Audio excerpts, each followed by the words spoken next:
I program my training and what I do for my athletes, and I've gone further and further away from doing like any testing. Rather than like I just say, right, you know how you're playing the game, your coaches know how you're playing the game. Like where do they say that you might need to improve? And sometimes, do you think that there's any sort of weakness in looking at a needs analysis that way? Just as simple as like, what are the areas that you think you need to work on, or what are the areas that your coach thinks that you need to work on? Yeah, so I do think that the notion of sometimes less is more when it comes to testing is good, because testing takes up a lot of time and effort, and it's often just as disruptive for the athlete themselves. But the problem that you run into by doing like minimalist testing is like you can't assess what you don't measure, right? And so you can kind of guess and say like, I think things are going well, but can you definitively state like, my athlete is improving in the area of fitness, and that is translating over to improvements on the pitch. So if you don't do some kind of testing, you can't necessarily state that confidently.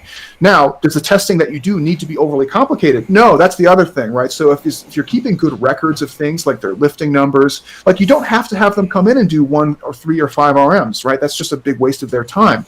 You can just monitor like, what did they do for 5s at 8.5 RPE last time? Well, they did 100 kilos. What did they do this time? They did 105 kilos. Well, pretty fair to say they probably got stronger, and that's great. Things like that go a long way. I do think, though, that you do have to have within your athlete groups some type of happy balance where you are doing some periodic assessments, where you are looking at the things every now and again. Maybe it's like twice a year. Maybe it's like 4 times a year. If you work for like a collegiate football team and you have infinity resources, by that I mean American football, you might have testing, some kind of testing stuff being done like every month, and hopefully it's non-invasive. The coach and the athlete have to kind of work that out themselves and figure out like, how often should I assess? What's the least invasive to your schedule, and what's the most impactful for me to make meaningful changes? Because what you don't want to be in a position is you're finding out that what you're doing is not working the way that you want. You just have no idea, and you let it cruise for a really long time. And by the time that you figure out, like, this isn't really doing what I hoped it was doing, it's too late. They've already had like a couple really shitty performances. Now you have to start making those changes later on. So there's a balance that you have to strike. There's no right or wrong answer there. I'm not going to say that you have to do it once a year, twice a year, 3 times a year, 4 times a year. Somewhere in there, though, you have to make some assessments, and those assessments should guide meaningful changes to the training. So as far as like, I use the argument that like I'm using your training as almost a testing, right? That's the feedback. Like you said, if you've started out with 100 kilos for sets of 5 at the beginning of a block, and at the end of a block you're using 110 kilos or 115 kilos, then you've made X amount of progression. But the argument against that, I imagine, would be then that there could be some weak points that you're missing as they slowly slide down and get worse and worse and worse.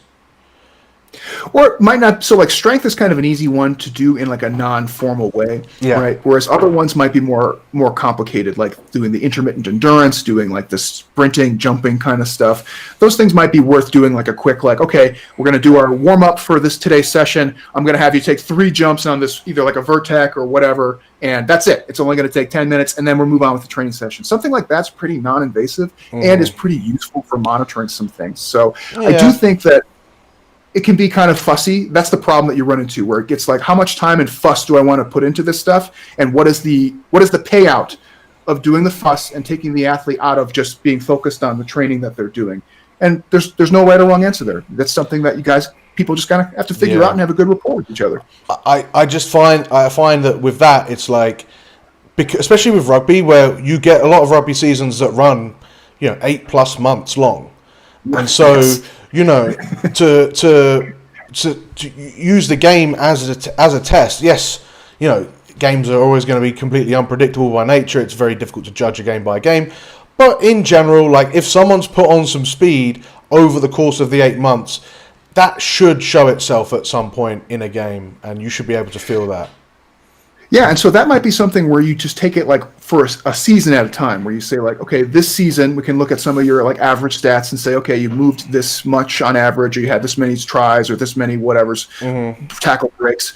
And if you have, and like a lot of people even have GPS now, so you can look at some of their kinematic stuff and say like, on average, you moved this many meters per game or had this many accelerations. And like, that's an easy one. You can just look at once per season. You don't have to look at it every fucking game, because then you're just going to drive yourself mad doing the assessment.